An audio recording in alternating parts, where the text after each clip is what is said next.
This is my mum. This is one of my favourite photographs of my mum. I want to talk about living with depression, not mine, my mum's. The space between what we think of depressives and the experience of living alongside my mum's. This is what happened when I suddenly became a carer. Actually, that's not the right word. I became a coper, not a carer. My mum had a breakdown aged 74, but to be honest, it had been brewing for about 50 years.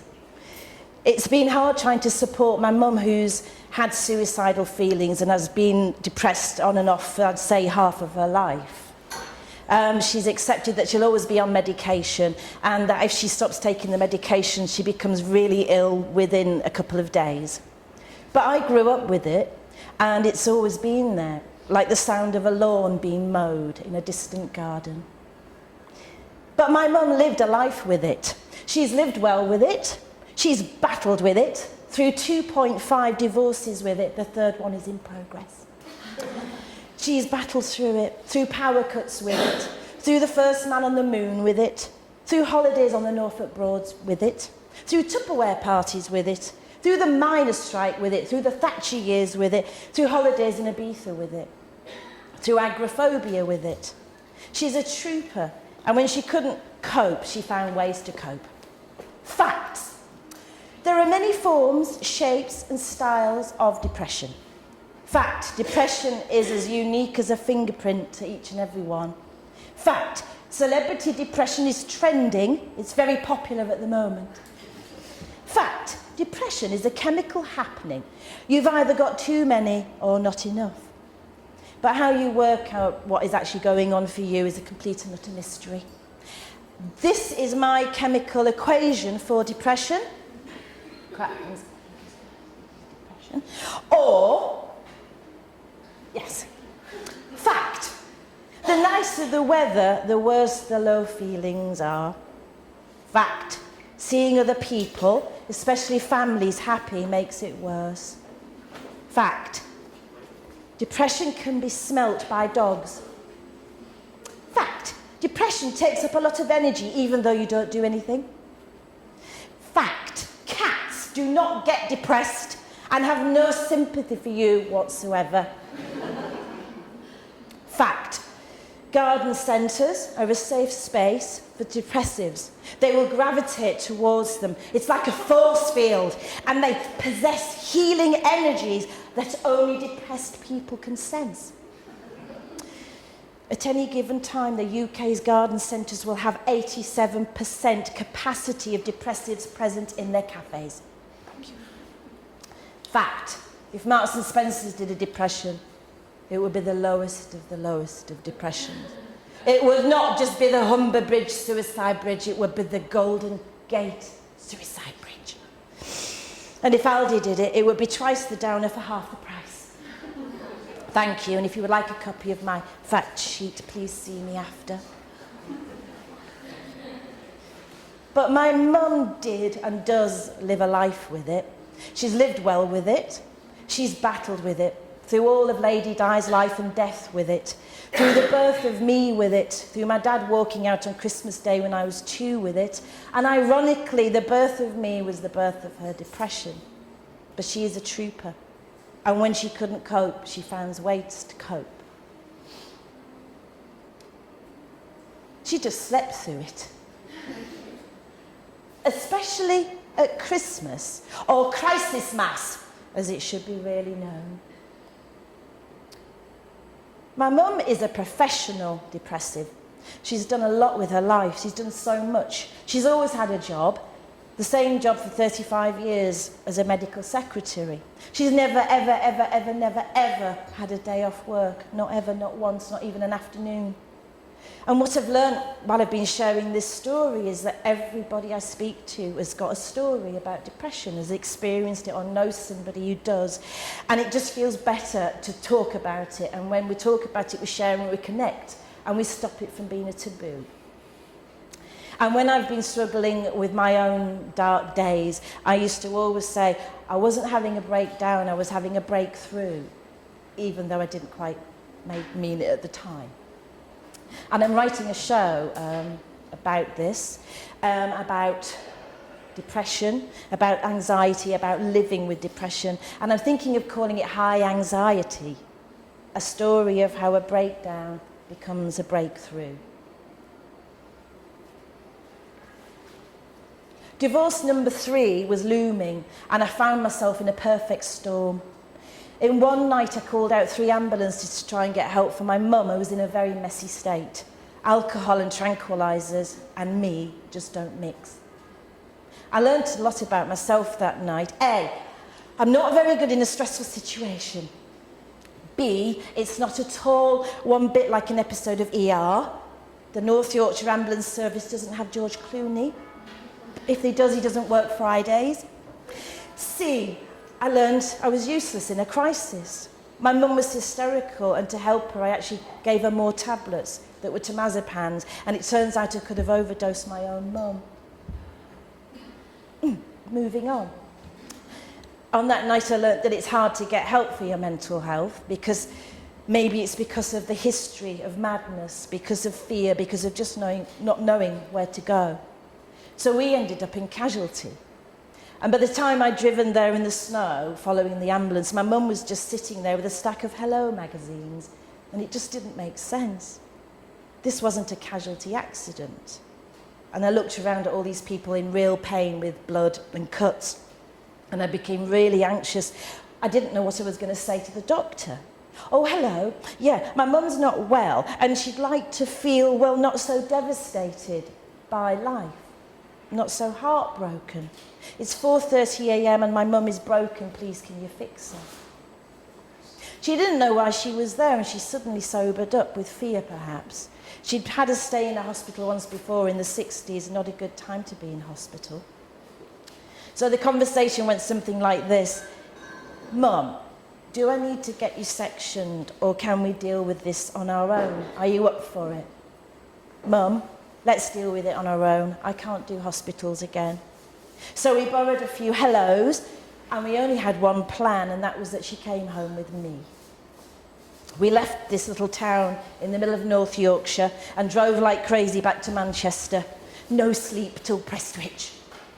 I'd like to thank the National Health Service, though. The magazines have helped. Week 1 in the big depressed house. Mum moved in with me with her temazepam, and she lived on the sofa with Emmerdale and daytime TV and crackers. Thank you, Jacob's Crackers. You have saved lives. That's all she could eat. We kept a meds chart on a blackboard wall in the kitchen, and we got up to 9 milligrams one day. The local chemist said, your mum is on the equivalent of ketamine, enough to knock out a whole gymkhana of ponies. Oh, we laughed. Mum asked for more. Week 2 in the big depressed house. Mum started to open her eyes more and managed to help herself to crackers. Week 3 in the big depressed house. We reduced the meds. I even started to replace the temazepam with magnesium and small vitamin tablets. Sorry, Mum. We also began to lower the dosages of Emmerdale and This Morning. This was harder. A sudden withdrawal from Philip Schofield can be dangerous if not handled correctly. We also began the tricky process of weaning her off the Daily Mail, also known as the Daily Downer. Week 4 in the big depressed house. Temazepam has become like a friend and comes round for a brew, who brings news from the inside world, who brings calm, who lets you feel okay to feel how you feel. Mum gets up. Week 5. Mum starts to feel more abnormally normal again. Yippee! She joins us for coffee in the lounge, and we chatted about online dating. And the best type of man to find, apparently, is a widower. Week 6. When trying to look after someone else, you start to need looking after yourself. Your buttons get pushed. I go to therapy. I go to try and heal the sadness I have about my mum being sad. I have to deal with this romantic nostalgia syndrome, a part of me that's mourning for my mum's mental health. Part of my heart is broken for her. and I'm sad and I want her to have a more peaceful life. But what I've learned is this: I can't. I'm not responsible for her happiness, nor she mine. Week 7, Mum is ready to go back home, to her home, to be independent, to be herself. We had a wish list, and this was to get her the following: a cleaner, tick; a mental health visitor, tick; more dog sitting jobs, tick; friends, working on; trips to garden centres, tick; better drugs, working on; a new combination microwave oven, tick; saga dating online, tick; make her feel part of life, part of a family. My partner and my friends have become a surrogate family. My mum was a globe-trotter, but depression is unforgiving and doesn't know you're on holiday, and it comes with you. Even if you asked it nicely to stay at home, even if you offered to buy it a nice present like a bottle of Jack Daniels and a tea towel with the Statue of Liberty on it, it comes with you and it's got its own passport. We once went all the way to South Africa, to Cape Town, and my mum stayed in the apartment all week, watching the equivalent of South African calendar news and eating muffins. And Table Mountain was right behind us, and she never saw it, not once. These are some of the countries my mum has come down in. We can't even talk about Canada. It's just trees, trees, trees, trees. These are some of the edited highlights, though, of her adventures, which have all been instigated by really crap things happening, like getting divorced and being alone. She flew on Concorde. She sailed to New York, and she even won enough money in the casino to pay for the rest of the holiday.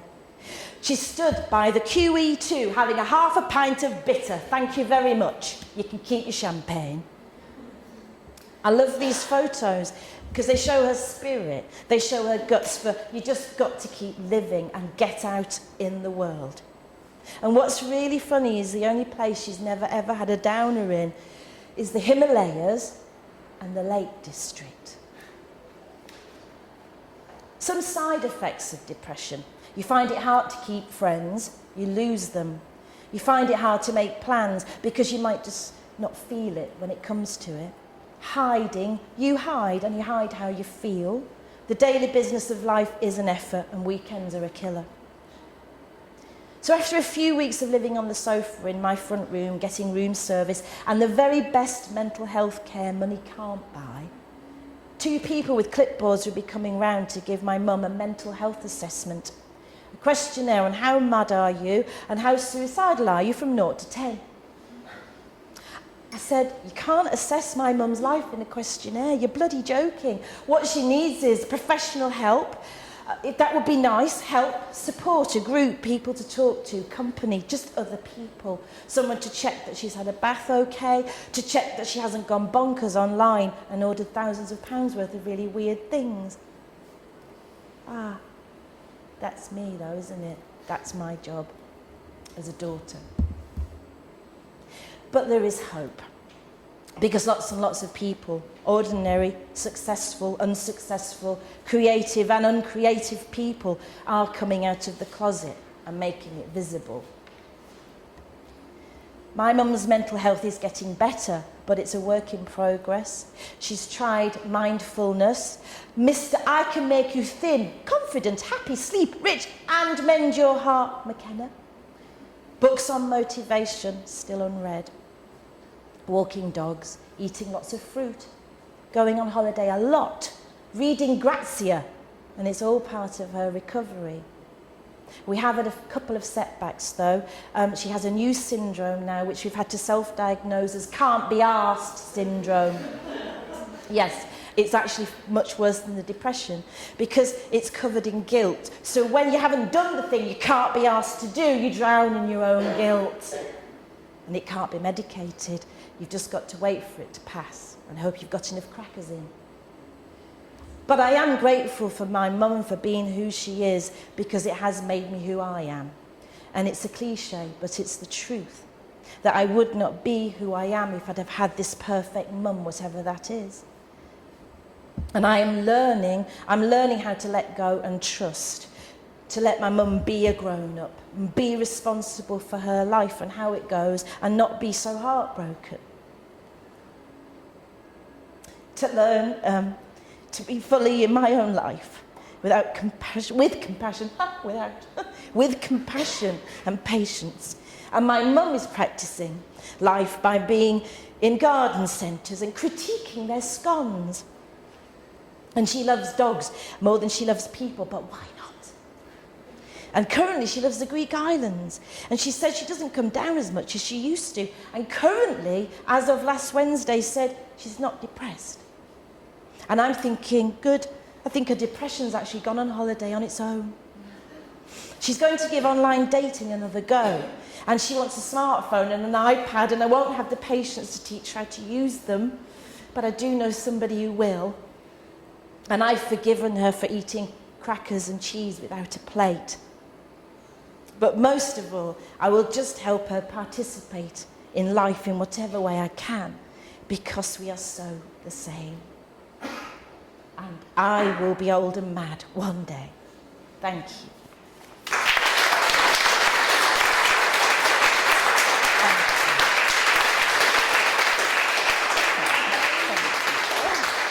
Thank you.